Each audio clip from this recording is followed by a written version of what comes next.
वंदे पुरुषोत्तम। नववर्ष की नवचिंतन।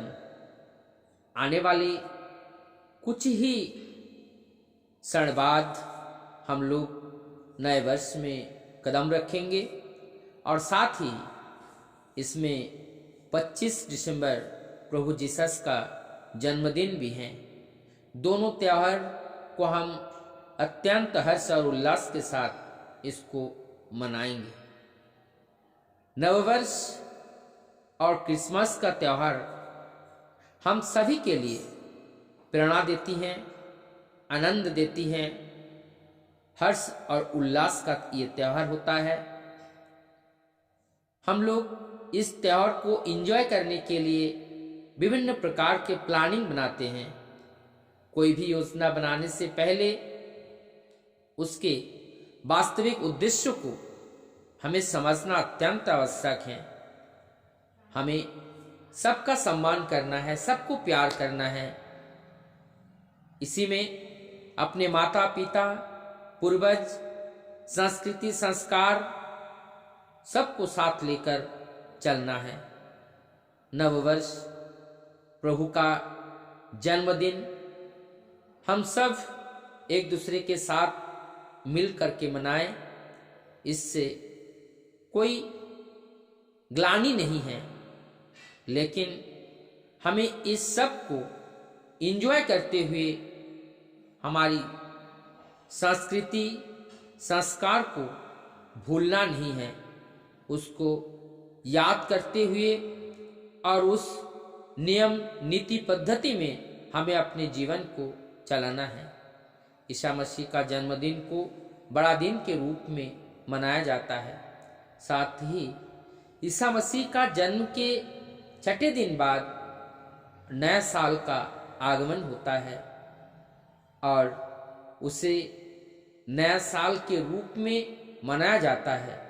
ये ईसा मसीह के जन्म के समय से ये कैलेंडर चला आ रहा है। यहाँ 2023 वर्ष होगा, आपकी बारी 2023 वर्ष होगा। यह हम सब के लिए आनंद और खुशी का समय है। साथ ही ये चिंतन का विषय है। प्रभु हमें क्या करने के लिए कहा, हमें क्या करना चाहिए, ये विचार करते हुए हमें इस त्यौहार का आनंद उपभोग करना चाहिए। हम नया साल जीवन में एक सीख और अनुभव लेकर आती हैं। इससे हम सीखते हैं, उद्देश्य है एक अच्छे मनुष्य बनने। क्योंकि जो प्रोफेट होते हैं, लॉर्ड, चाहे हम उसको लॉर्ड कहे, चाहे सुप्रीम पावर कहे, ये कभी नर तनु धारण करके राम, कृष्ण, बुद्ध, जीसस, मोहम्मद, गौरंग महाप्रभु, रामकृष्ण, शिष्य ठाकुर, अनुकूल चंद्र के रूप में वो नर तनु धारण करके इस धराधाम में आविर्भाव होते हैं। ये हम सबको शिक्षा देने के लिए, हम सबको सही रास्ते पे लेने के लिए वो इस धरा पे आते हैं। लेकिन जब हम अपने मन को संतुष्टि देने के लिए, अपने तन की संतुष्टि देने के लिए आज जो ये नववर्ष हो, चाहे कोई आनंद उत्सव हो, कोई आनंद का दिन हो, हम उसको जो मनाने का जो प्रारूप है वो बदल चुका है। जैसे आज का वर्तमान प्रारूप है शराब को लेकर के शराब की पार्टी करना, अनेकों प्रकार के मादक द्रव्य का सेवन करना, अनेक अश्लील क्रियाकलाप के माध्यम से मनोरंजन करना। क्या हम सही दिशा में जा रहे हैं? हम अपने आने वाले पीढ़ियों के लिए क्या देकर जा रहे हैं? प्रोफेट के आगमन का उद्देश्य होता है हम जो ग्लानि रूपी अवगुण धारण किए हुए हैं उसी का परित्याग कराने के लिए वो प्रभु नव रूप में इस धराधाम पर आते हैं।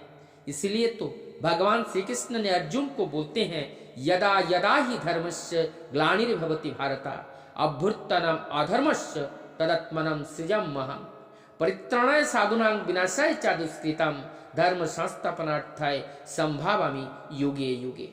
वो युग युग में आते हैं जब हम विपथगामी हो जाते हैं और हम अपनी ग्लानि से भर जाते हैं, हम ग्लानि से परिपूर्ण हो जाते हैं और उससे परित्राण करने के लिए, उसको उससे मुक्त दिलाने के लिए प्रभु आते हैं। तो नए वर्ष में हम सब लोग मिलकर के प्रतिज्ञा करेंगे कि हम सारे अवगुण को त्याग कर दैवीय गुणों को ग्रहण करेंगे, जैसे वर्तमान अन्यों को अनियमितता, स्वयं अप्रिय कृति कार्यों को परित्याग कर दैवीय आचरण, जैसे हम यज्ञ करना, वेद मंत्र का उच्चारण करना करते हुए अंग्रेजी नववर्ष में सबको आह्वान करेंगे कि हम सब पशु वृत्ति की परित्याग करके हम आर्य परंपरा, सनातनी परंपरा को जानेंगे, मानेंगे। पूर्ण राष्ट्र और संपूर्ण जगत को स्वच्छ पवित्र वातावरण में परिपूरित कर वही सत्य युग का पुनर्निर्माण करेंगे। श्री ठाकुर अनुकूल चंद्र जी कहते हैं, सबको बचाना, अपना बचना, इसी को तो धर्म समझना। वंदे पुरुषोत्तम।